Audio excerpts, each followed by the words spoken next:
Hello, this is Mark Yonley, founder and artistic director of Chicago Tap Theater, back with a brand new episode of the Tea on Tap.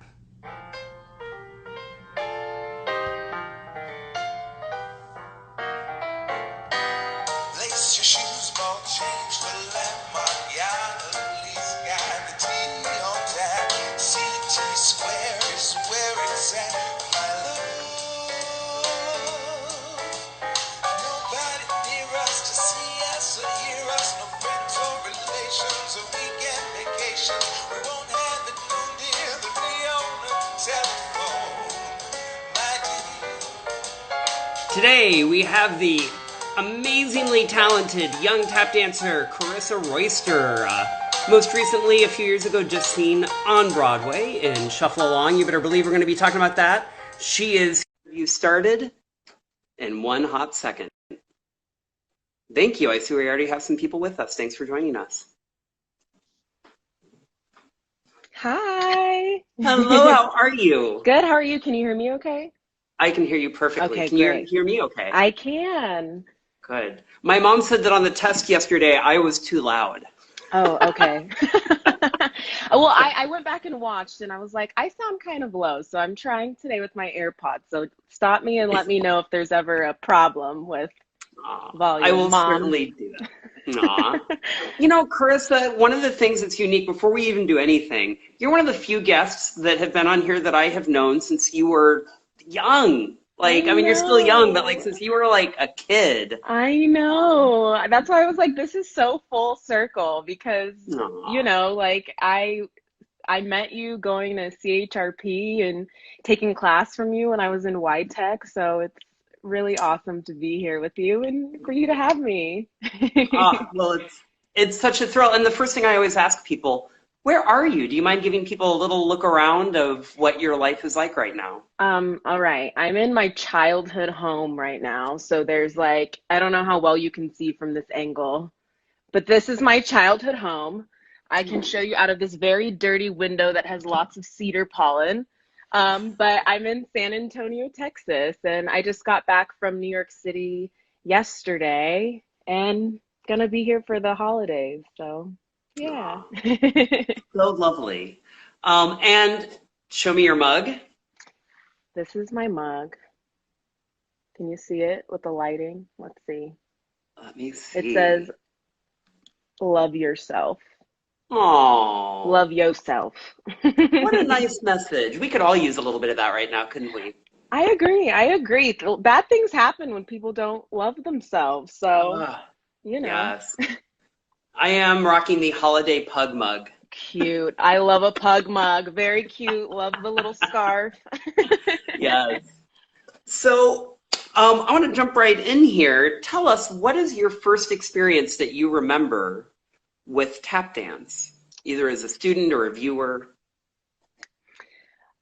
So from what I remember, I think it was probably my first tap class when I moved to San Antonio, and it was like one of those split like 30 minutes of ballet, 30 minutes of tap classes. But I think that was my first memory with the tap dance. I want to say like the memory that made it all for me was when I was 9 years old and I took a class from my teacher, Barbara Phillips. Um, so yeah, I would say those were my first memories with tap dance.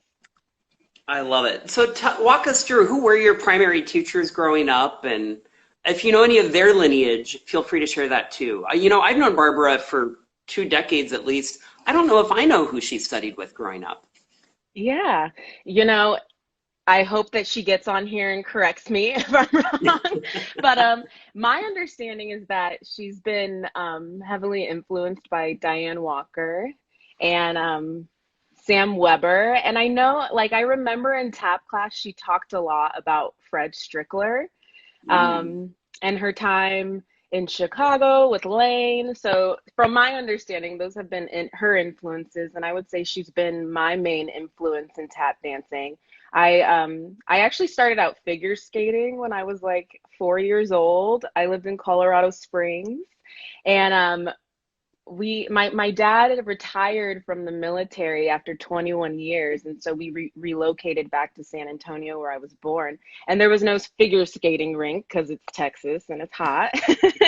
um, so my mom put me in dance classes at this place called Dance Plus in San Antonio, and I started taking like ballet, tap, jazz, and Barbara was a teacher there, and I remember like once I started taking tap from her, I was like, this is it. This is something totally different.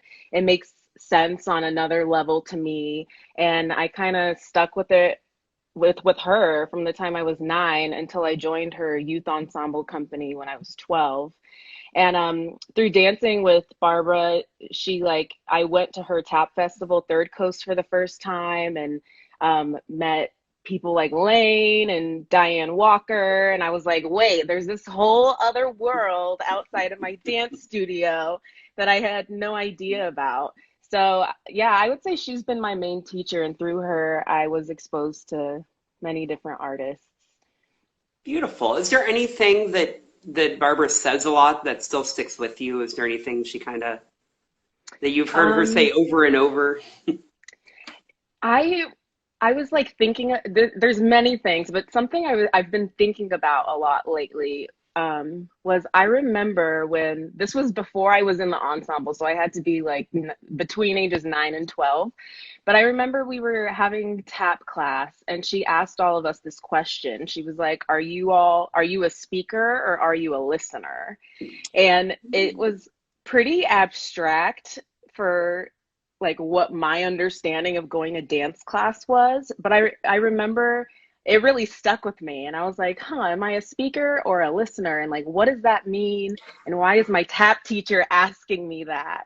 And I think it's a really good question that I still reference today in my own classes too, because I think it's important to be both a speaker and a listener as a tap dancer. So Yeah. yeah. You know, I know that oftentimes this is the answer is all the things, but if you had to pinpoint one or two things, what is it about tap dance that really resonated so strongly with you?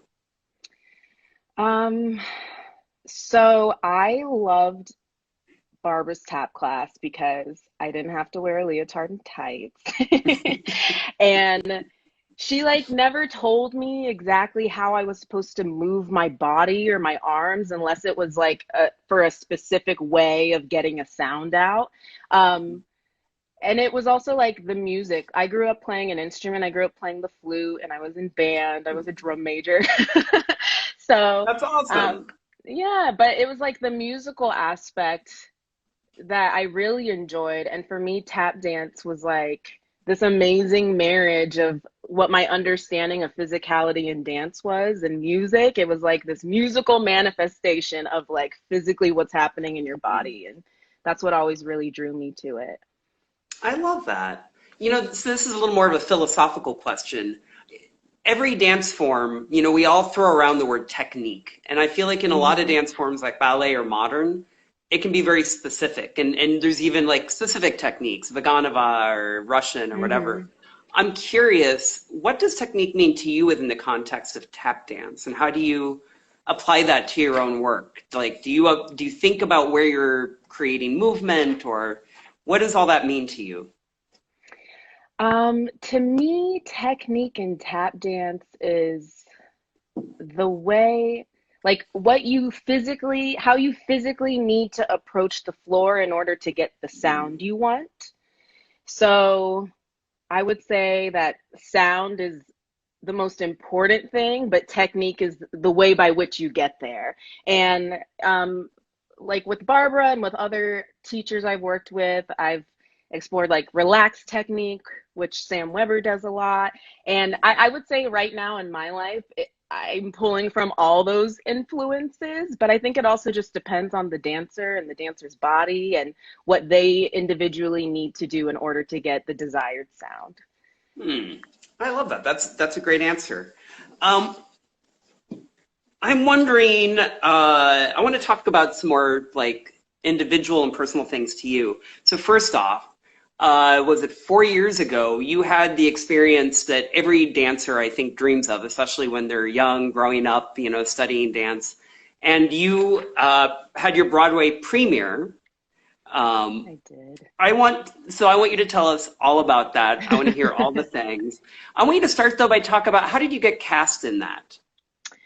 That was a crazy journey. And you saying it was 4 years ago also sounds crazy because it feels like yesterday, but all at the same time a lifetime ago. But I was at the time I was in school in New York studying history and politics.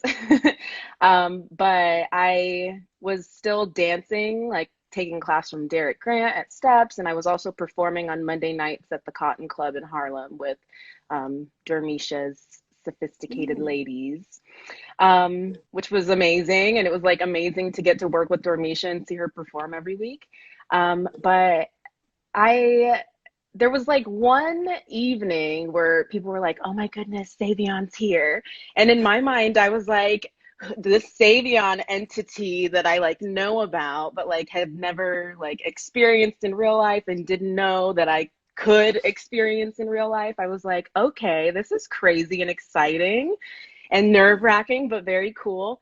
So we did the show, and afterwards, he was there with Lisa Latouche and Marshall Davis Jr. And I've known Lisa from like festivals, and she had come set a piece on RPM before.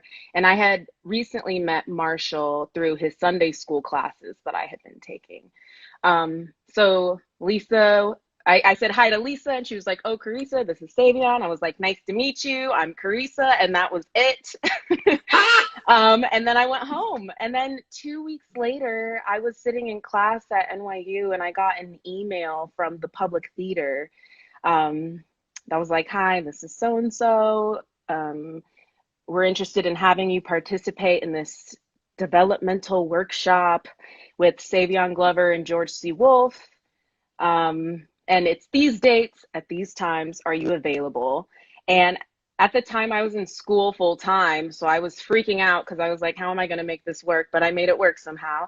And so the first lab we did was 5 dancers. It was me, Joseph Wiggin, Lisa Latouche, Afra Hines, who was like this veteran Broadway dancer, and Marshall Davis Jr. And in the room was also George C. Wolfe, Savion, Daryl Waters, the music director, and a drummer. And that was it. And George was just like, "I have this idea for a show.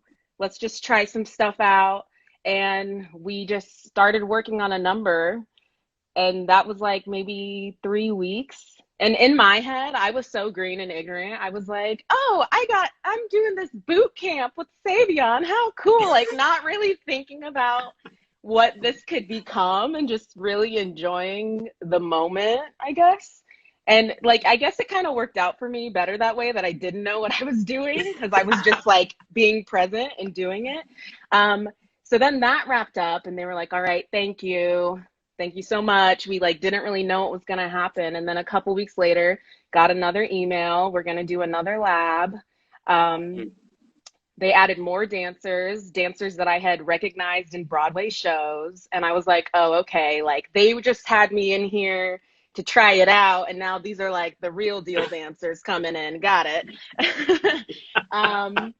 So we kept working. And then sometime in that lab, Savion was like, "Karissa, you're the dance captain." And I fully thought he was kidding. I didn't really understand like what that meant in this context until the Yes. next lab happened, and they were like, he was like, "No, you're the dance captain." And so these labs just kind of kept going on. With like, I had kind of a limited understanding of what I was working on until this article came out in the New York Times, and it was like, Audra McDonald to star in new Broadway musical choreographed by Savion Glover. And I was like, okay, so that's what we're doing. Cool.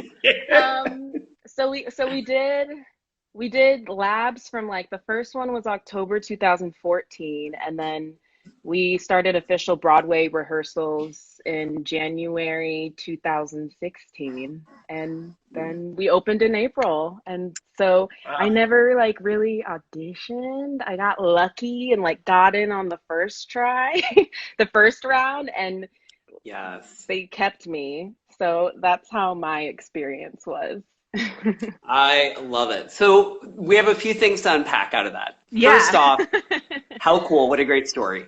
So first, let's just take a moment and acknowledge how lovely and amazing Lisa Latouche is. Yeah. She's a dear friend of mine, one of my very favorite people in the tap community. And I remember her telling me, she and I were on a job together, and she mentioned, yeah, I have this, been working on this thing, and it looks like it might go to Broadway. And so it's so cool to hear that story from another perspective.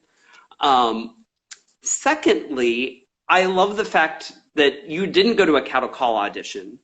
As a teacher, and especially as a teacher that works with a lot of pre-professional dancers, I'm always trying to, make sure my students understand more often than not, the jobs we get in our field are not because of an audition. They're Yeah. because of being prepared at all times, always presenting yourself as your best, being kind, having a good reputation among your colleagues. And I love that you just put that out there and proved yet again how true that is. Finally, for all the people watching this that have never had the pleasure of being in a Broadway show or don't really understand how it works, can you explain to them what it means to be a dance captain? What do you have to do? Yeah. So the dance captain is responsible for like maintaining all of the choreography, and also teaching it to like everyone else in the company at times and anyone else who will then join the company. Um, as dance captain for Shuffle Along, I also like ran rehearsals for understudies and swings. Um, Throughout the week, and specifically on Shuffle Along, it was my job to like within the creation process, because everything was being built from scratch. Like George wrote the book from scratch and Savion was creating as George was writing the book, and the music was being like flourished and created while Savion was choreographing. So as dance captain, it was my job to like catch everything that he did and remember the 3043 versions of a single number that he did, because like throughout this process, which was a year and some months before we opened, I mean, we would work on one number and then George would be like, well, the story's changing, so they'd be like, scrap that, make a different version. And then like 2 months later, Savion would be like, can you do that version we did like in November? So it was kind of my job to be, I guess, like the archive when it came to the choreography. Mm, that is a heavy job. Yeah, I don't know. I lots of coffee. And I think it is worth acknowledging that you are quite young. I mean, I think that is quite an accomplishment to have that, to be given that level of responsibility, coming into your first Broadway show, being at the age that you were. What a cool experience that must have been. Um, Dang, I'm still processing it because at that time, like I told you, I was just kind of like blindly going with the flow and just so excited to work with George and Savion and the other amazing dancers in the room that I wasn't like really thinking about it. I was just doing it. So it's an experience I'm still processing like 4 years later. So let's talk about that for a second. What was it like working with Xavier Glover? I think in the tap community he is such a pivotal figure. I always say that he's one of those truly transformational artists where it's really hard to say that any tap dancer post Savion has not in some way, shape, or form been influenced and is different categorically from every tap dancer that came before Savion. So what was that like working with him, being in a room? What was his process like? What can you share? Um, it felt like really being in touch with the source.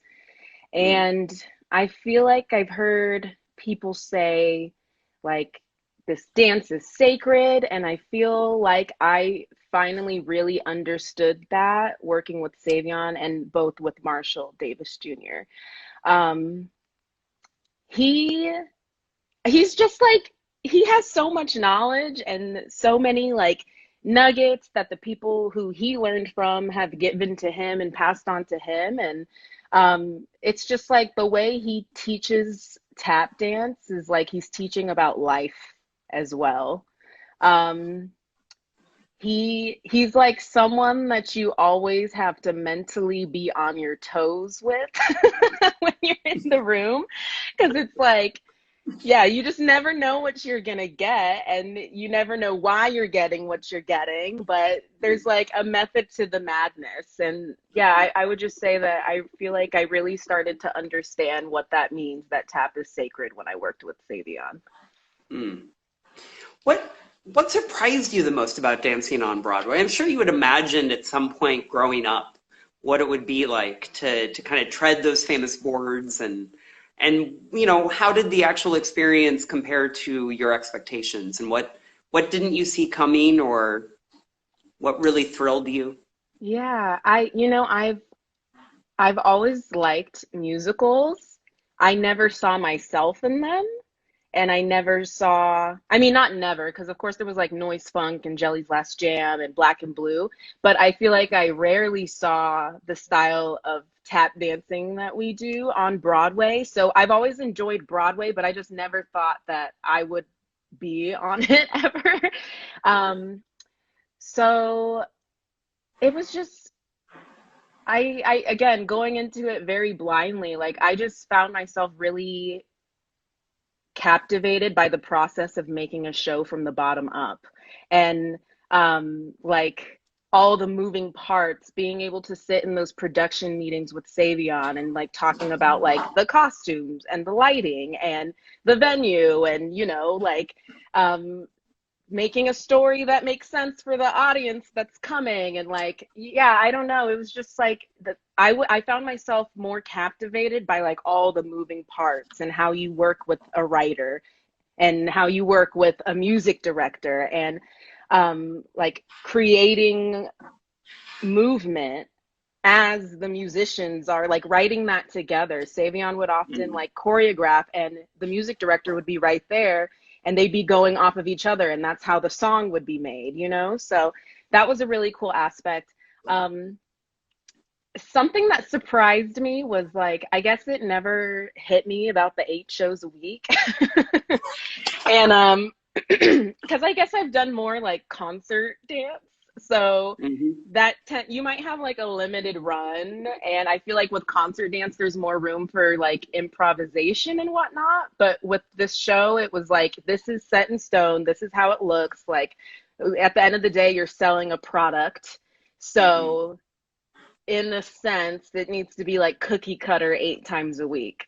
So I guess that was something that I didn't really think about going into it as a tap dancer. But and I got kind of tired of it, not gonna lie. But I guess I Yeah. learned about myself that I really enjoy the process of making the show. Mm. Like, Maybe that means yeah. eventually you need to be one of the people making the show. Maybe, maybe. I'm like marinating on all the things I've I learned, like and like that. maybe one day, maybe one Yes. I would day. love to see what you create. Um, so, um, were you lucky enough to escape injury? I know so many people that do go into Broadway or go into, frankly, even a regional theater where you're doing 6 to 8 shows a week. That's a pretty heavy toll on the body. Were Yeah. you able to get through that, relatively unscathed, or? Um, Luckily, I survived without major injuries. I definitely, our run was 3 months. And within those 3 months, I definitely was in a place of asking myself, like, how to maintain. Um, I definitely was feeling like I was slowly being broken down, just because Shuffle Along was a very dance heavy show, and not all Broadway shows are like that. It just depends. But for the women in Shuffle, we were on stage almost all the time. And so Mm. doing a 2.5 hour show, doing Savion's choreography 8 times a week, it definitely started to wear down on me. But luckily, I didn't have anything major during that time period that took me out. Oh, that's good to hear. I finally understand why all these teachers growing up were like stretched before and after, because that's like an aspect that's so ingrained in other styles, I think. And I think now that I've been exploring other styles, I'm like doing more of a warm up and more of a cool down, and also probably because I'm getting older. But yeah, I think I could have helped myself out by stretching before and after more when I was tap dancing. So I have a question that I apologize. I didn't prep this one, but I'm curious. How did this whole experience of achieving, being a part of this historically important show, this show that was talking about such important issues, how did this change you? How did, how was Karissa after Shuffle Along different than you were before this whole process began? Oh man.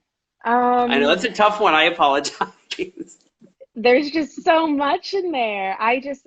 When we started working on this show, I mentioned I was studying history. I took a class that was called Race in 20th Century American Popular Music.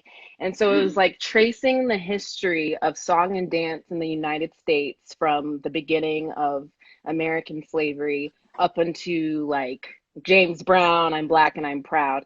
And my professor actually talked about shuffle along and sand dancing and tap dance and how like these different forms of dancing evolved into tap dancing. Um, so I felt very connected being a Black woman, being a Black and Asian woman. I felt very connected as a person already to the history. And then within the context of Shuffle Along itself, I just thought it was amazing that we could be so honest about our experience as Black people on the Broadway stage because mm. um, I think Broadway definitely is sanitized. And um, I mean, there's like risky stuff on Broadway, but in terms of content, I feel like it's a little safer than film and some other industries. So I guess I just left that experience being like, wow, I can tell my truthful story on this platform and people can understand it and enjoy hearing about it, both as a tap dancer and both as a person of color in this country. Yeah. Yeah. It strikes me that in some ways the show is almost just a little too early, a little ahead of the curve, because and I'll admit, sadly I did not get to see it. My good buddy Mark Goodman and I, we had Oh, plans. We were booking a plane ticket. We were going to come see it, I think, in August, yeah. Our run and it got cut closed short. in July or so. I mean, I remember just being Yeah. heartbroken. And I have not made it to the library in New York yet to watch the full production, although certainly that will be in the cards at some point. But I certainly read a lot about it. Of course, I was very interested, and knowing people that were in it made me even more excited to find out, what it was all about. And frankly, anything Savion and George C. Wolfe do, I want to hear all about because, they're in the habit of producing pretty important work and challenging and difficult and wildly entertaining. Yeah. So I want to talk about this real quick. So it kind of presaged in some ways a lot of the discussions we've been having in the past 6 months. Yeah. Um, Representation, inequality, and one of the things that I've seen begin to come out of this movement that we're now, I think, in the middle of. Um, and let me rephrase that. Obviously, this movement's been going on centuries, right? But I'm Yeah. talking about specifically, I think, kind of the movement that sprang up this Like this summer. new awakening we've had That's in the it. last couple That's it. months. Yeah. Um, I'm One of the things I am really hoping comes out of this is that dance studios and universities begin to really take seriously the concept of decolonization, Hmm. that we stop elevating European dance and art forms over our own art forms, and specifically our Black art forms like tap dance and jazz music. So I'm kind of wondering, what role do you think that tap dancers can play in being a positive, constructive part of this movement and doing what we can to help move the conversation and the movement forward. Yeah.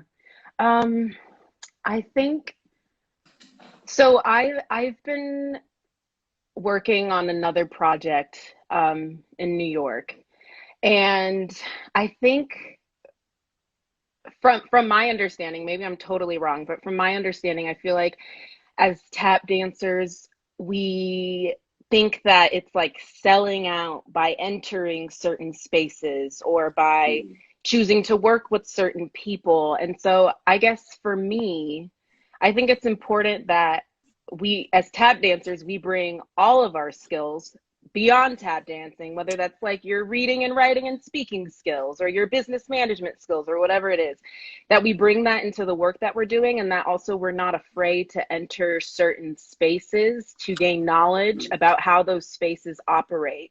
Because at least where I'm at in my life right now is I'm like, you got to be in the room to know how the room operates so you can get in the room and change the room. um, Yes. and so I guess, yeah, I feel like as tap dancers, so like the tap dancers I know are such unique human beings. And I think also the nature of our art form and where it has been welcomed and not, like we've had to adapt a lot and create on our own. And so I think we can continue to do that, um, while also not being afraid to enter rooms that we're not usually comfortable being in, if that makes sense. That makes perfect sense. I think It's that's like really I want to nicely be in laid that out. room to know how you guys make this show so that I can leave and go make my show over here. You know what I mean? So, Yes. yeah. I think that's awesome. So tell us this: what have you been doing for the past 9 months while we've all been quarantining in one way or another? And what is coming up that you can share with us? I understand sometimes there's projects we have coming up that we're not able to talk about yet. But what Yeah. are you able to talk about, and what have you been doing during this very weird time we've been living through? So I was working on a job in New York that I like can't talk about really, but it's another developmental process for a potential show that could happen. We'll see. Hmm. The state of Broadway, it's kind of up in the air, for Yeah. another tap show. So I was working on that show, and then the pandemic hit and Broadway went dark. I think it was like March 13th or something like that. And so I went to California and like tried to like bring my anxiety down by hanging out at Big Bear, like in the mountains for a couple weeks. Um, Um, Spent some time with friends and my partner in California, and then I was back working on this project again, um, in June. So from June up until like a week ago, I had been working on this project, and they've like found a whole new way to make it like safe for COVID, yeah. or rather just make us comfortable within it. But other than that, I've just been like reading and cooking and enjoying getting in touch with like being a human that doesn't have these obligations you have to tend to all the time. Yeah. Love it. What are you reading right now? I'm reading, it's somewhere over here. I'm reading this book called Caste, Caste, by this writer, Isabel Wilkerson. And it's about, it follows three societies. It follows Nazi Germany, uh, India's caste system, and the caste system of the United States. And she kind of, and it just came out this year. So like in the first chapter, she's talking about the pandemic we're experiencing, but she just compares a virus to like our social structure in this country and systemic racism, and like makes this really um, captivating metaphor between the two, and like what we need to do in order to see the world that we want to live in. Hmm. Very Yeah, good. I'm going to take that as a recommendation. it's really good. It's really good. I love it. So, Karissa, it is time for people's two favorite segments of Tea on Tap. First, Okay. 2 minute tap lesson. You have 2 minutes and exactly 2 minutes to teach any concept, step, or idea. I'll be timing you. I won't really be timing you. You can take as long as you want. But are you ready? Do you need to prep anything? Do you need to do anything? Is it okay that it's more of like an idea? I think you know that for me as a tap teacher, I think that is equally important as learning Okay, a good shuffle. So yes, beautiful, beautiful. We'll make it short and sweet.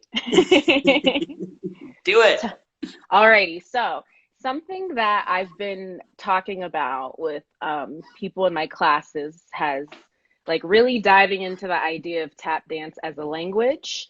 And so we've been analyzing the ways in which we speak. Where are the capital letters? Where does our inflection go? Tone. Is this a comma or a period or an exclamation mark in your phrasing? And translating that into our feet. So for example, like in class, you can come up with your own phrase or your own three and a break or whatever. It doesn't have to be crazy serious, but we've just been working on beyond execution of the steps and beyond timing, the accuracy of your timing and rhythm. Now it's time to take it to the next level and really focus on what you're saying. And like, are you starting this with are you starting this as a whisper or are you starting this as a yell? And we've also just been talking about how like as humans we don't just talk like this in the same tone all of the time. So as tap dancers we shouldn't be thinking about our rhythms as single or even dual tones. There's like a whole range and spectrum of ways you can speak. So you can practice taking something that you're saying and figure out how you would translate that into your feet. I love that. What a beautiful way and so eloquently put. Thank you for sharing that lesson with us. Thank All you. right. So, Karissa, I'm just going to warn you now. It is time for rapid riffs. Okay.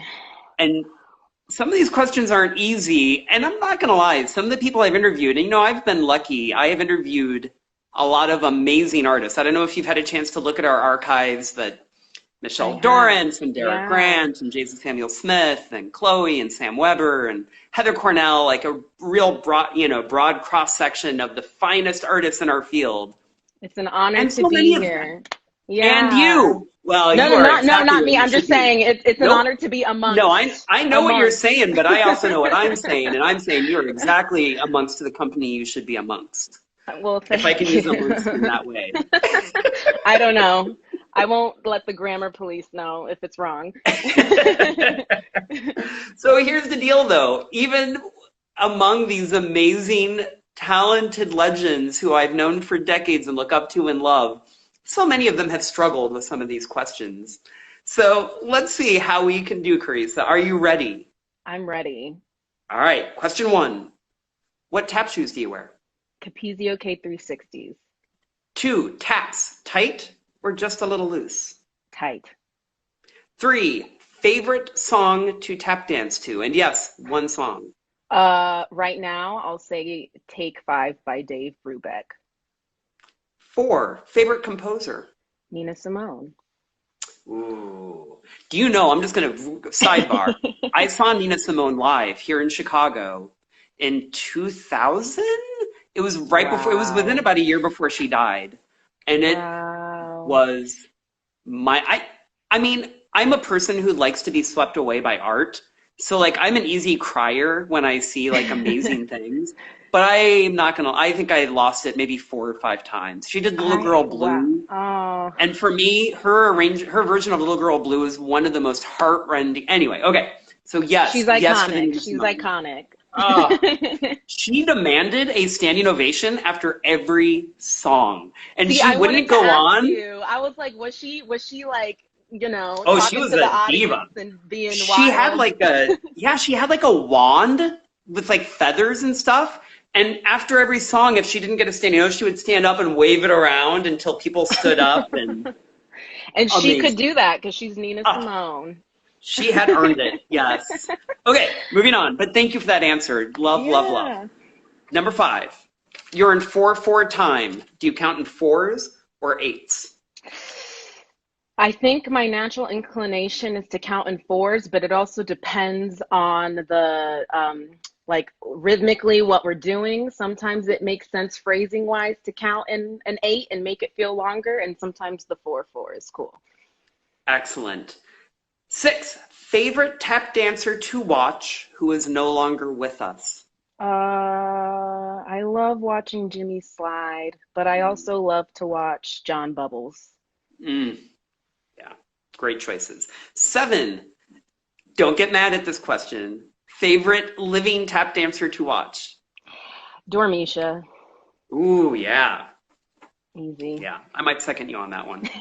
9, what single tap performance that you've seen do you remember the most vividly? That I've seen. The thing that pops in my head is I saw Derek Grant do a solo to A Train with nothing but a piano in Chicago, and I just remember it was so beautiful a couple years I ago. was there, I saw that. It was Uh, kind of an abstracted, like, postmodern take on A Train, right? Like, you and didn't even I, recognize it for a yeah, and while. it's like A Train is always like associated with, certain things in my brain, and I just remember being Mhm. like, oh, that was like a refreshing take on that song. I hope it's funny that that specific performance of that song by Derek came up recently when I was talking to another tap dancer. I wonder if he realizes that that one performance that he did has made such an indelible impression among, and let's be honest, we've seen a lot of tap dance in our lifetime. Yeah. Um, so I can't remember exactly what he did. I remember like what it looked like with like the special on him, but yep, I just remember the feeling I had watching it. So yeah. that's what came to mind. Mm. 10, my favorite question. You can go back in time and see any one tap performer or performance. What do you see? I would see a performance by Cora Lared. Gotta support the Mm, ladies out there. yes. 11. What tap dance would you most like to see added to the tap canon? Can you clarify that one? Yeah, most certainly. You're not the first person to ask for clarification.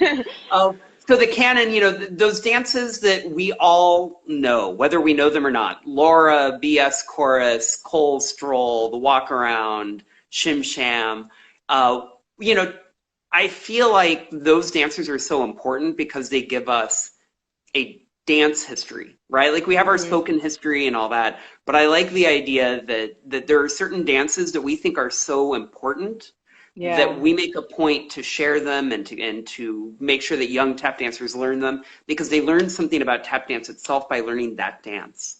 yeah. What dance do you think should be added to that canon? I mean, is Opus One considered part of that I think it now? is. Yeah, I would consider it part Okay. of it.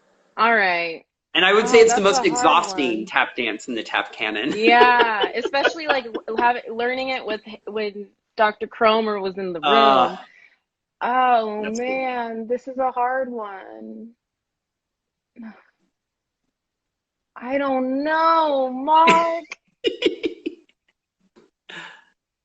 I will accept Opus One as an answer. I think that is, but I did not cite it as an example. I think, and it should be, and I think it is becoming a part of the canon for sure. I don't know if it's quite there yet, but I think I mean, it is like one it's of those dances. 53 is part of that, right? Like what Diane's teaching, The the Leon Leon Collins, stuff. yeah. Ugh, I'm sorry. I wish I had a better answer for you. But for No, me, I would no, those say are great Opus. answers. I would say Opus just because I had Yes. that experience of learning it from Cromer. And yeah. Uh, that's awesome. Final question. Second step of the Shim Sham. What count do you start on? A one, two, three, four, and one, two on the and before the one. Very nice. Karissa, what a lovely interview. Before I let you go, I have to just get some kind of stuff out of the way that I have to do at the end of every interview. And then I will ask you the final shuffle. So before that, I want to thank a few people. I want to thank our marketing director and tech guru, Leah Koch. I want to thank our amazing staff, Molly, Allie, Sarah. We just added a brand new staff member, a new development coordinator, Riley. So a shout out to her. I want to thank my beautiful wife and the business manager of Chicago Tap Theater, Jennifer Yonley. I want to remind people of a few things. Every Wednesday, Chicago Tap Theater has classes. Last night, we had a lot of fun. We had an Earth, Wind, and Fire night. We were in a celebratory mood. Don't know why, but we were. I don't know what we could possibly be celebrating, but we were dancing our butts off to some Earth, Wind, and Fire. November 21st, Chicago Tap Theater has a streaming showcase called Safe and Sound. We're going to be premiering a lot of new work. December 18th through the 20th, we are streaming last year's edition of Tidings of Tap. If you're looking for a holiday show to watch with your kids, I highly recommend you check it out. December 19th through the 21st, CTT has our Winter Tap Holiday Intensive. So if you have any teenagers in your life who love tap dance, consider it. It's a great gift. Finally, December 27th, we're doing a brand new thing we've never done before. We are going to have an online holiday tap party with your tap family. And it is adults only, because I know we're going to have a lot of teachers that want to participate, and we will be sending out recipes for cocktails. I was gonna say, whatever's gonna be in the mugs. Yeah, it's going to be more fun than coffee. And as part of that, there's going to be trivia, there's going to be footage, there's going to be surprise guests, and we're going to have a special one-off edition of the CTT Book Club. So please, you can find all that information about all that at www.chicagotaptheater.com. Now, Karissa, Yes. it is time for the final shuffle. When you shuffle off this mortal coil, Oh. how do you most want to be remembered as a tap artist? I would say for spreading joy and maintaining integrity.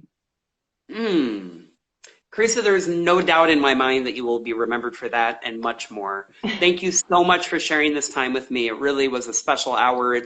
I do feel very lucky that I have known you for so long, that I've gotten to see you go from like an insanely talented teenager to an adult who has taken all that potential and taken it to its logical place. You have all that investment you made in yourself has so clearly paid off, and it is just a joy to see that as somebody that was lucky enough to teach you at one point. So Well, thank you keep on so keeping much on. for having me, really. Aw. I was like, when you asked me, I was like, of course, Mark. It's such an Aw. honor. So thanks so much. This has been so fun. Yay. Thank you so very much. I will see everybody for the next episode of the Tea on Tap. Thank you.